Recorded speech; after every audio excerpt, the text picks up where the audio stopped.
نور سے نکال کر ظلمات میں لے جائے گا یہ راستہ،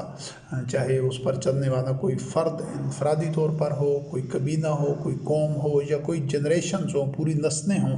محمد رسول اللہ علیہ السلام خاتم النبیین رحمۃ للعالمین، تاریخ انسانی میں وہ سبیل اللہ پر گامزن ہونے والا وہ آخری کاروان تھا جو آپ علیہ السلام اور آپ کے متبعین رضوان اللہ علیہم کا تھا۔ اس کے بعد یہ بتدریج جو اگلی نسلیں تھیں وہ بتدریج اس نور کو چھوڑ کر ظلمات میں آتی گئی، داخل ہوتی گئی، اور آج ہم جس عہد میں جی رہے ہیں یہ تو گھٹاٹوپ اندھیروں میں ہے، یہاں سے امید کی اور روشنی کی کوئی کرن تک نظر نہیں آ رہی۔ وہ روشنی آج بھی اسی طرح فضا میں، ماحول میں موجود ہے، نصف النہار کے سورج کی طرح قرآن کریم موجود ہے ہمارے پاس، اور اس میں وہی صلاحیت ہے نور میں لے جانے کی۔ لیکن صدیوں سے یہ جو گزشتگان ہیں جنہوں نے کہ یہ 1400 سال میں جن کو اکابرین کہا جاتا ہے، زوما اور سادتنا و کبرانا، بڑے بڑے جن کو بزرگان، فقی، محدثین، ائمہ اور دیگر اولیاء وغیرہ کے ان کو ٹائٹل دیے گئے ہیں، وہ تمام کے تمام اس نور کے راستے میں رکاوٹیں کھڑی کرتے رہے ہیں، اور مسلم قوم کو خاص طور پر یہود و نصارہ تو پہلے بھی ظلمات میں جا چکے تھے، وہ آج بھی ظلمات میں ہیں اسی طرح یہود، ہنود، نصارہ، لیکن یہ جو آخری کاروان تھا، یہ سبیل اللہ کے راستے کے جو مسافر تھے، ان کی اگلی نسلیں بھی، ان شیاطین نے، یہ مذہبی پیشواؤں نے ایک اپنی طرف سے مذہب ایجاد کر کے، شیاطین والا مذہب اس کو گھڑ کے، اور نئی نئی کتابیں لے کر آتے رہے، نئی نئی شخصیات کے افعال و اقوال لے کر آتے رہے۔ ہر کتاب ایک دیوار ثابت ہوئی، روشنی کے راستے میں، قرآن کے راستے میں ایک اور حجاب انہوں نے ڈال دیا، اور کتاب لکھی گئی۔ سب سے پہلے آغاز ان کا احادیث کی کتابوں سے ہوا، احادیث، روایات اور سنت کی، پھر اس کے اسرائیلیات کے جو مذہبی لٹریچر تھا، باقیات تھیں اسرائیلی عقائد کے، اور ان کے جو جہالتیں تھیں اور جو باطن عقائد اور توہمات تھے، خرافات تھی، ان کی بنیاد کے اوپر پھر مختلف تفاسیریں لکھی گئی، قرآن کریم کی تشریحات لکھی گئی۔ پر جوں وہ وقت گزرتا گیا اور زیادہ اندھیرے گہرے ہوتے چلے گئے، پھر مختلف شخصیات کے حوالے سے جو ان کے افکار، نظریات، جو بزرگان جن کو کہا جاتا ہے، ان کے سے منسوب ان کی ذاتی اعمال، نظریات، عقائد، عبادات وغیرہ ان سے اخذ کی جاتی رہیں، تو پھر اور زیادہ اندھیرے گہرے ہوتے گئے۔ تو یہ تاریخ غاروں میں یہ جو صدیوں سے ایک سفر کر کے نو انسانی پہنچ چکی ہے، خاص طور پر مسلمان قوم، تو ان ظلمات سے نکالنے کے لیے اس سبیل الطاغوت کو چھوڑنا پڑے گا۔ ان ظلمات سے نکلنے کے لیے تو اس سبیل الطاغوت کو چھوڑنے سے پہلے اس کو اچھی طرح سمجھنا ضروری ہے۔ جب اس کا شعور آ جائے گا، سمجھ لیا جائے گا کہ سبیل الطاغوت ہے کیا، طاغوت کا راستہ ہے کیا، تو پھر اس کو چھوڑنا ممکن ہو جاتا ہے، واضح ہو جاتا ہے۔ تو یہ وہ راستہ ہے جو قوم یا فرد یا معاشرہ جو نور میں ہو، تو اگر وہ سبیل الطاغوت پر سفر کرتا ہے تو وہ نور سے اس کو نکال کر ظلمات میں لے آتا ہے۔ یہ اس راستے کی ایک پہچان ہے، اس کی تاثیر ہے اور شناخت ہے۔ تو اس کو قرآن کریم میں سبیل المجرمین بھی کہا گیا ہے، مجرمین کا راستہ ہے، سبیل الغی بھی کہا گیا ہے، یہ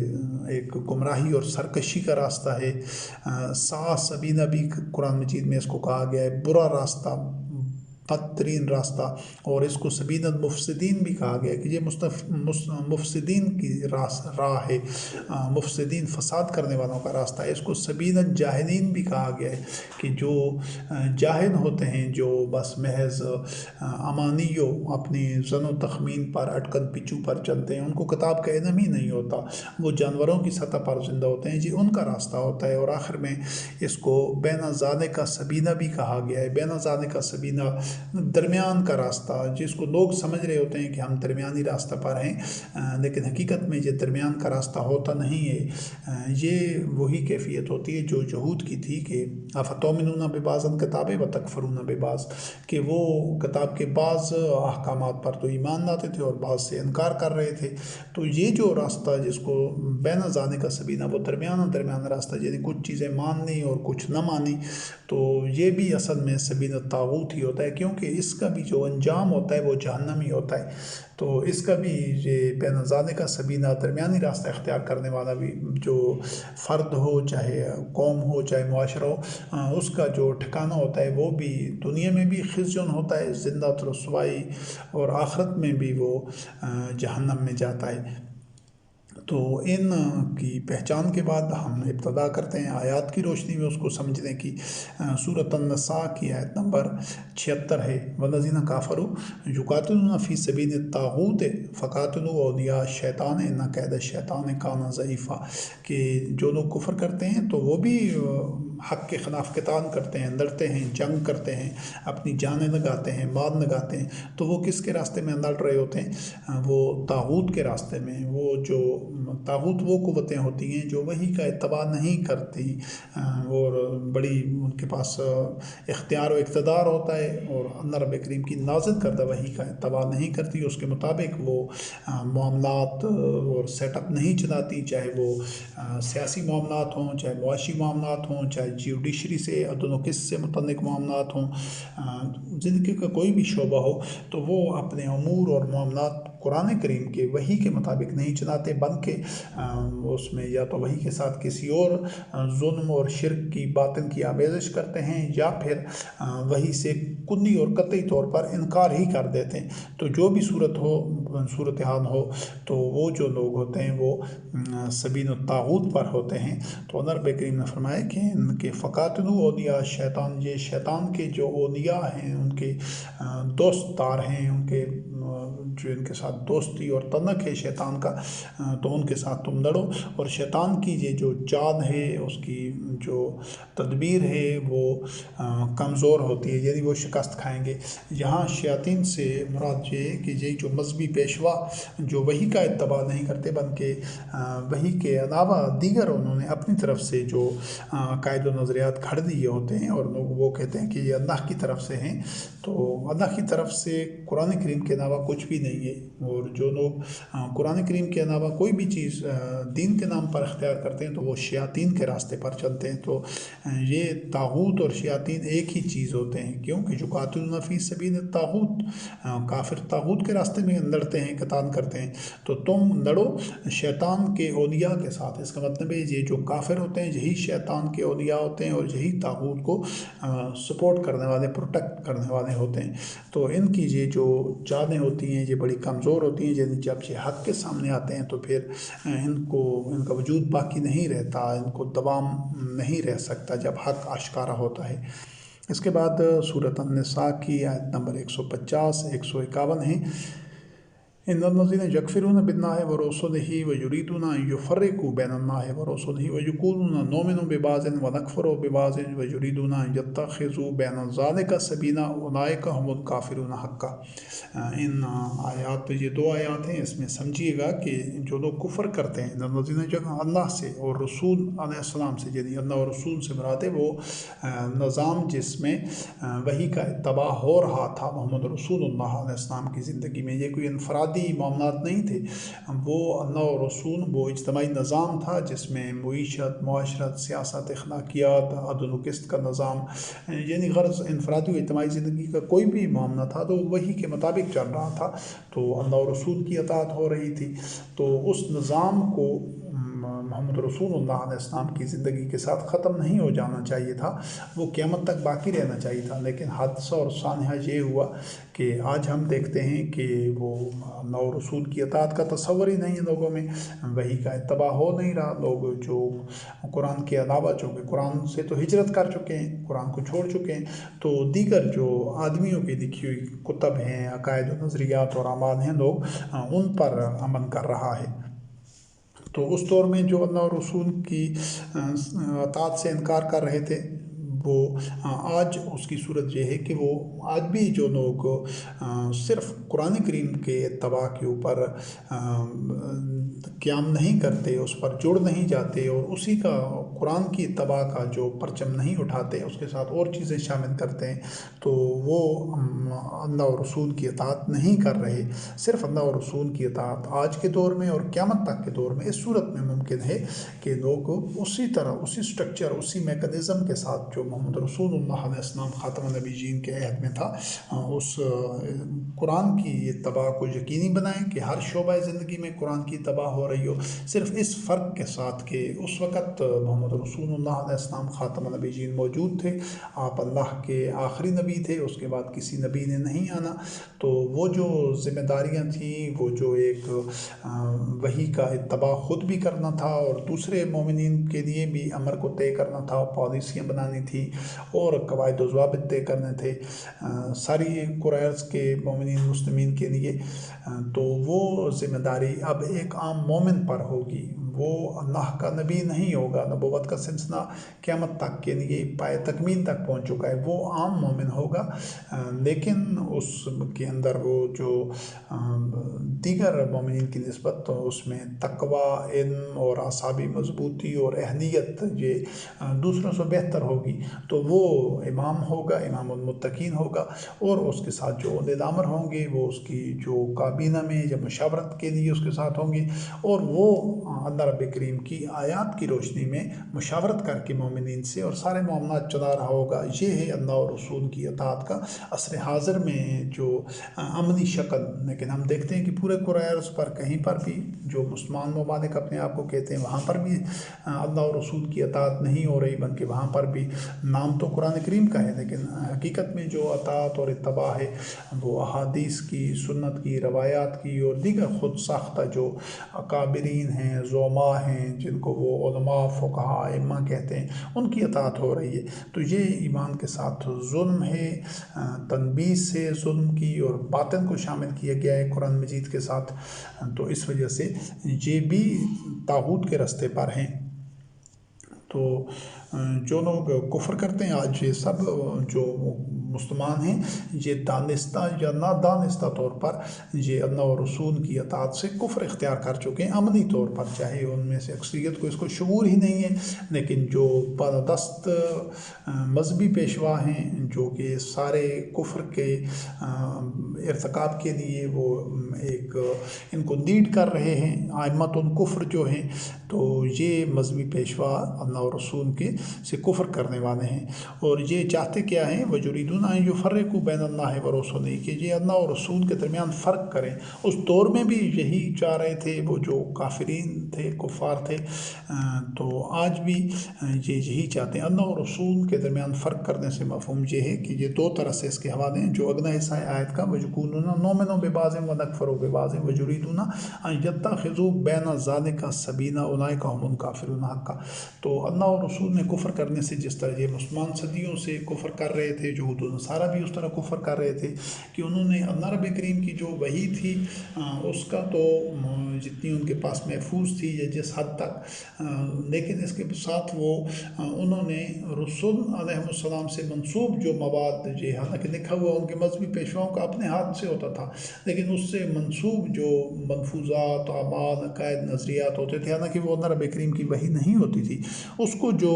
دین قرار دیتے تھے، تو یہ اللہ اور رسول کے درمیان کفر ہو جاتا تھا، کیونکہ تمام انبیاء اور رسول علیہ السلام، اللہ اور رسول کے درمیان فرق ہو جاتا تھا، کیونکہ تمام انبیاء اور رسول علیہ السلام نے لوگوں سے اپنی ذاتی حیثیت سے اطاعت و اتباع نہیں کرائی، وہ خود یہی اعلان کرتے تھے کہ ہم جو وہی ہم پر نازل کی گئی ہم اسی کا اتباع کرتے ہیں، تو شخصیت پرستی کا تو دین میں تصور ہی نہیں ہے، اور تمام انبیاء اور رسول علیہ السلام کا راستہ ایک ہی تھا کہ وہ صرف اللہ کی اطاعت اتباع کر رہے تھے، اللہ کی نازل کردہ وحی کی، اور مومنین پھر انبیاء اور رسول علیہ السلام کی اطاعت کر کے ان کے ہم سفر تھے اسی راستے پر، اتباع وحی کے راستے پر۔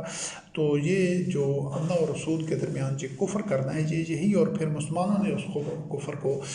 یہود و نصارہ سے بڑھ چڑھ کر رہے ہیں صدیوں سے، کہ انہوں نے اللہ رب کریم کی جو اطاعت ہے اور اتباع ہے تو وہ تو اس کی کہا زبانی کہہ دیا،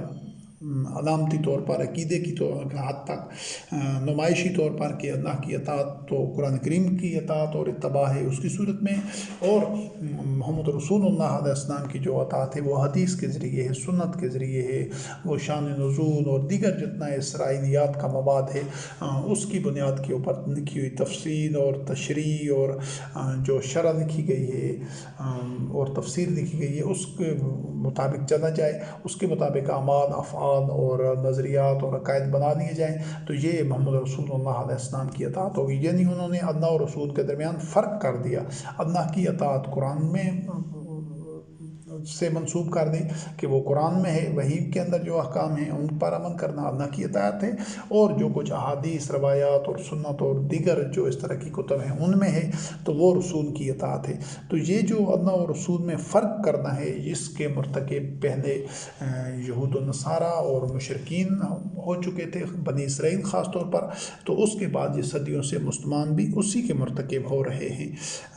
اور دوسرا وہ جو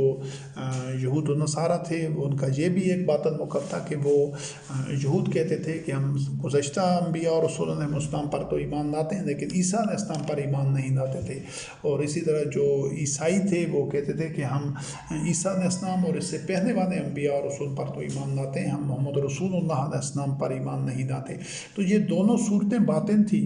وَيَكُونُونَ نُؤْمِنُ بِبَعْضٍ وَنَكْفُرُ بِبَعْضٍ وَيُرِيدُونَ أَن يَتَّخِذُوا بَيْنَ ذَلِكَ سَبِيلًا، کہ وہ چاہتے تھے کہ ان کے درمیان میں کوئی راستہ نکال لیں، یعنی کہ ہم موسیٰ علیہ السلام، موسیٰ کلیم اللہ علیہ السلام تک یا عیسیٰ روح اللہ علیہ السلام کی زندگی تک